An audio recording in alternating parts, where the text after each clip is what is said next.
Hello friends, welcome to ELS English Literature Studies with Kaur Harpreet. Today I will talk about In Memoriam by Alfred Lord Tennyson. And if you wanted to know more about Tennyson, then you can check my previous videos related to Tennyson. Link will be provided in the description box.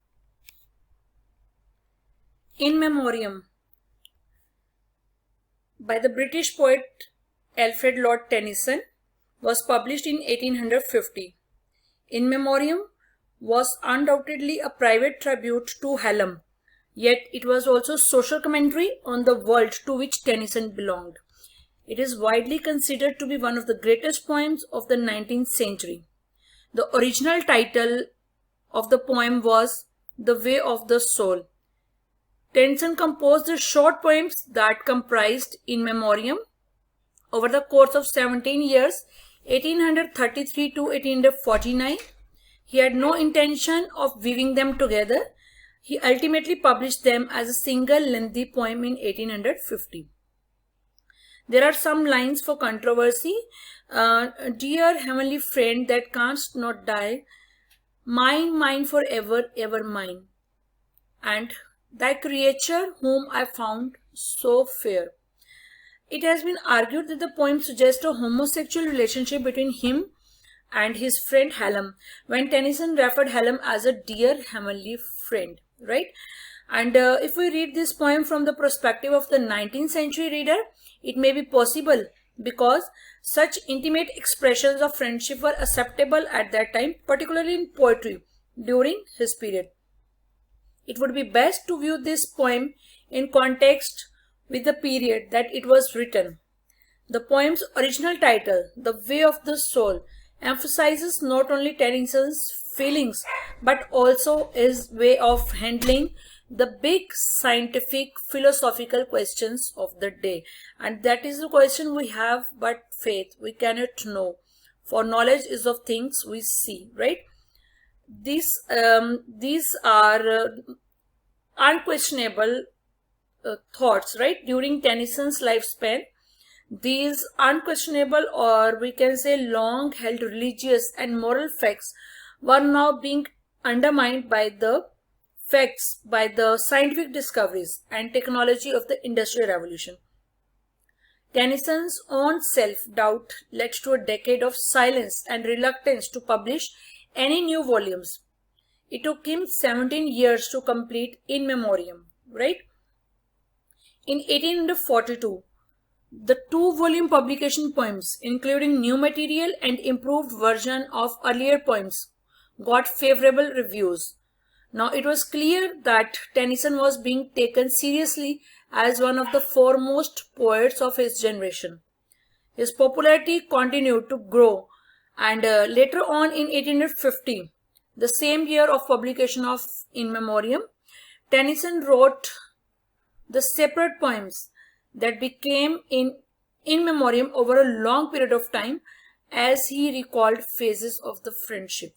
The title was suggested by Tennyson's fiancée Emily Selwood, and the title was suggested by her, and he had also considered calling it Fragments of an Elegy, right? A trial edition of In Memoriam was printed privately in March 1850. And 16 and a half years after Hallam's death, 2 months later, it was published anonymously. In September 1850, Charles Kingsley identified the poet and he declared that In Memoriam was the noblest Christian poem which England has produced for 2 centuries.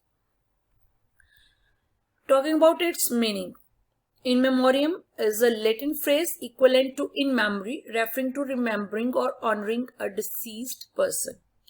Hallam was not only Tennyson's closest friend but also the fiancé of his sister. After his closest friend's death, actually Tennyson was overwhelmed with doubts about the meaning of life and the significance of man's existence. And when we talk about its theme, the need to preserve and continue is the central theme of this elegy. And In Memoriam, it was intended as an elegy or a poem in memory and praise of one who has died. Like most elegies, the In Memoriam poem begins with expressions of sorrow and grief, followed by the poet's recollection of a happy past spent with the individual he is now mourning.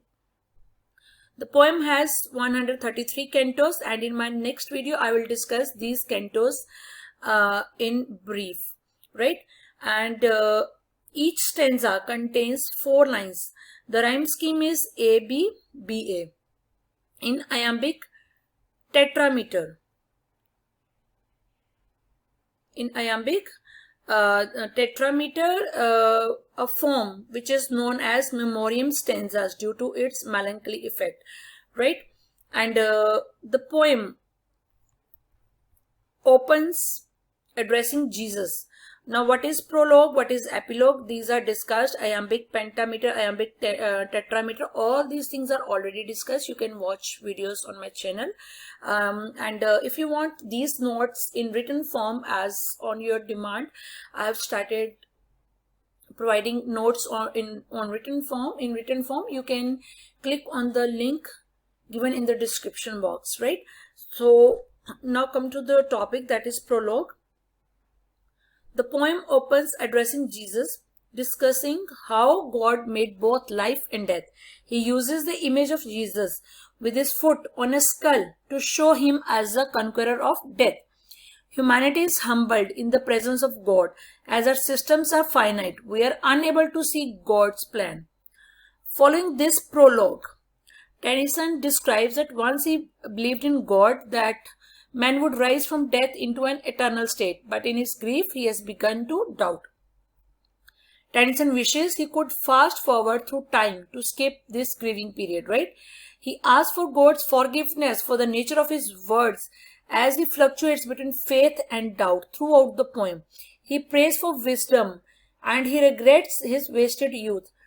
The speaker here asks that God help foolish people to see his light. He repeatedly asked for God to forgive his grief. He asked for forgiveness for his for the words he is using, for the nature of the words he is using, because he is fluctuating between faith and doubt. And the speaker has faith that this departed fair friend lives in God, and he asks God to make his friend wise.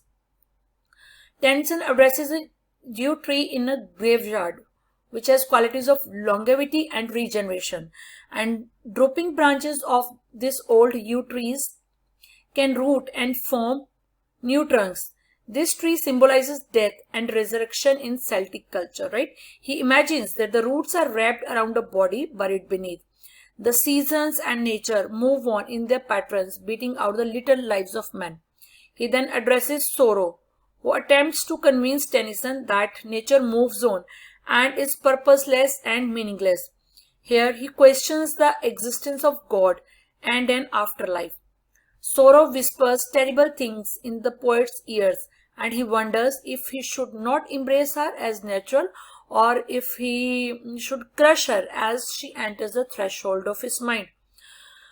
While he sometimes believes he is sinning by writing of his grief, he thinks that the sad mechanic exercise works like dull narcotics numbing the pain. He argues that even though the loss of a loved one is common to the human race, it doesn't make him less bitter, but more so knowing that every day someone else's heart is breaking, right? He imagines families who are still waiting for their dead family members. He also uses a house.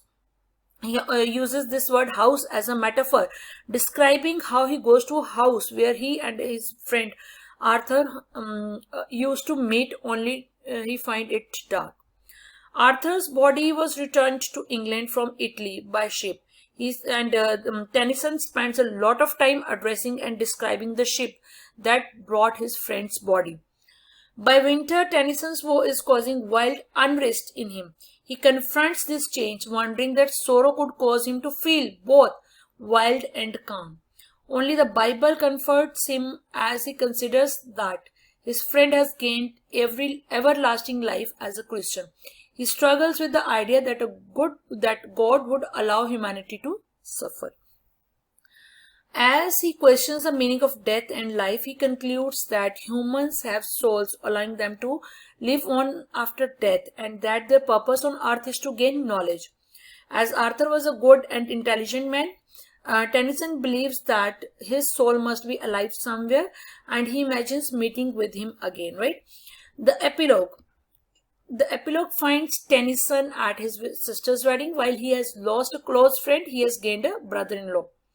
In the epilogue, Tennyson has a flashback to his sister's wedding. He remembers how he bounced his sister on his knee and cared for her.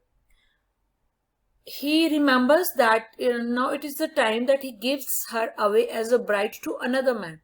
And this happy occasion causes the speaker to think back on how Arthur was once engaged to another of his sister, right? Tennyson leaves the wedding thinking cosmic thoughts about how he no longer thinks mankind is half akin to brute, and how he has come to the realization that his friend dwells with God. Through this, he comes to the certain conclusion that God makes the entire universe move and all are one within him.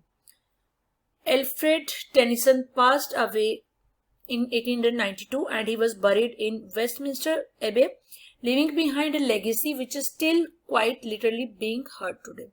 So friends, this is about today's topic. If you like the topic, if you like the content, please hit the like button, share and subscribe my channel. And if you are new to my channel, please hit the bell button so that you can get notifications for my upcoming videos. And if you want this explanation in written form, in PDF, in hard copy, soft copy, you can click on the link given in the description box. Thanks for watching.